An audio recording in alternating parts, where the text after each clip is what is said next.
KC ହାଇସ୍କୁଲର 1985 ମସିହା ଛାତ୍ରଙ୍କ ବନ୍ଧୁ ମିଳନ ଓ ଗୁରୁ ସମ୍ମାନ। ବ୍ରହ୍ମପୁର ଗୋଷାଣୀ ନୂଆଗାଁ ସ୍ଥିତ ହରିହର ନଗର MSMS ସେଲିବ୍ରେସନ୍ ହଲରେ ଓଡ଼ିଶାର ଦ୍ୱିତୀୟ ପୁରାତନ କେସି ଉଚ୍ଚ ବିଦ୍ୟାଳୟର 1985 ମସିହା ପୁରାତନ ଛାତ୍ରମାନଙ୍କ ବନ୍ଧୁ ମିଳନ ହୋଇଥିଲା। ଛାତ୍ର ପ୍ରଶାନ୍ତ କୁମାର ମହାରଣାଙ୍କ ତତ୍ତ୍ୱାବଧାନରେ ଅନୁଷ୍ଠିତ ହୋଇଥିଲା। ଦେଶ ଓ ଦେଶ ବାହାରେ କାର୍ଯ୍ୟ କରୁଥିବା ପ୍ରାୟ 86 ଜଣ ପୁରାତନ ଛାତ୍ର ଯୋଗଦାନ କରିଥିଲେ। ପ୍ରାରମ୍ଭରେ ମହାପ୍ରଭୁ ଶ୍ରୀ ଜଗନ୍ନାଥଙ୍କ ପ୍ରତିମୂର୍ତ୍ତିରେ ପୁଷ୍ପମାଲ୍ୟ ଓ ଦୀପ ପ୍ରଜ୍ୱଳନ କରିଥିଲେ। ଏହି ଅବସରରେ କେସି ହାଇସ୍କୁଲର ଅବସରପ୍ରାପ୍ତ ଶିକ୍ଷକ ତ୍ରିନାଥ ମହାରଣା, କୃଷ୍ଣଚନ୍ଦ୍ର ପାଢ଼ୀ, ଚିତ୍ତରଞ୍ଜନ ପଣ୍ଡା, ଭୁବନାନନ୍ଦ ପାଢ଼ୀ, ସନ୍ତୋଷ କୁମାର ମିଶ୍ର, ଜୟପ୍ରକାଶ ପଣ୍ଡା ଓ ବର୍ତ୍ତମାନ ବିଦ୍ୟାଳୟର ପ୍ରଧାନ ଶିକ୍ଷକ ଶଶାଙ୍କ କୁମାର ପଣ୍ଡାଙ୍କୁ ଉପଢୌକନ, ଫୁଲତୋଡ଼ା ଉପହାର ପ୍ରଦାନ କରି ପାଦପୂଜା କରି ଗୁରୁ ସମ୍ମାନ ପ୍ରଦର୍ଶନ କରିଥିଲେ। ଏତଦ୍‌ବ୍ୟତୀତ କେସି ଉଚ୍ଚ ବିଦ୍ୟାଳୟର ମେଧା ଛାତ୍ରମାନଙ୍କୁ ପୁରସ୍କାର, ମାନପତ୍ର, ଉପଢୌକନ ପ୍ରଦାନ କରାଯାଇଥିଲା।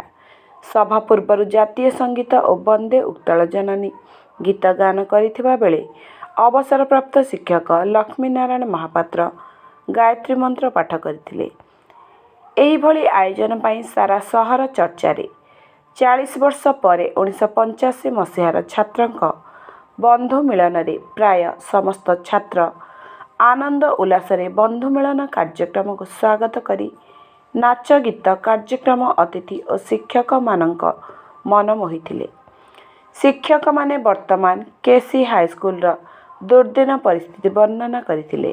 ଦୀର୍ଘ 30 ବର୍ଷ ଧରି କେସି ହାଇସ୍କୁଲ ବାଳିକା ଟାଉନ ହାଇସ୍କୁଲ ସରକାରୀକରଣ ଦାବି ସାଙ୍ଗକୁ ଉକ୍ତ ବିଦ୍ୟାଳୟରେ 2017ରୁ ବେଆଇନ ଭାବେ କେସି ପବ୍ଲିକ ସ୍କୁଲ ଚାଲୁଛି। ତାକୁ ସ୍ଥାନାନ୍ତରିତ ପାଇଁ ମଧ୍ୟ ଆନ୍ଦୋଳନ ଜାରି ରହିଛି। କିନ୍ତୁ ସହଯୋଗର ଅଭାବ। ଆଜି ତୁମ୍ଭମାନଙ୍କୁ ଯିଏ ଶିକ୍ଷା ଦେଉଛି ସେ ଶିକ୍ଷାଦାତ୍ରୀ। ବିଦ୍ୟାଳୟ ଆଖିରେ ଲୁହ ଓ ଯନ୍ତ୍ରଣାରେ ଛଟପଟ ହେଉଛି। କେସି ହାଇସ୍କୁଲ ସମେତ ସହରର ଅନ୍ୟ 2ଟି ସ୍କୁଲ ମୁକ୍ତି ପାଇଁ ପୁରାତନ ଛାତ୍ରମାନେ ଆନ୍ଦୋଳନରେ ସାମିଲ ହେବାକୁ ଶ୍ରୀ ମହାରଣା ଦେଇଥିବା ଆହ୍ୱାନକୁ ସମ୍ବର୍ଦ୍ଧନ କରି ଆମ ବିଦ୍ୟାଳୟର ପୁଣି ଗୌରବ ଫେରାଇବାକୁ ଶପଥ କରିଥିଲେ। ସମସ୍ତ କାର୍ଯ୍ୟକ୍ରମରେ ପ୍ରମୋଦ ଚୌଧୁରୀ, ଶିବାନନ୍ଦ ଚୌଧୁରୀ, ପ୍ରମୋଦ ଦାସ ସମେତ ଅନ୍ୟ ଛାତ୍ରମାନେ ସହଯୋଗ କରିଥିଲେ। ବ୍ୟୁରୋ ରିପୋର୍ଟ, ସ୍ୱତନ୍ତ୍ର ଟିଭି।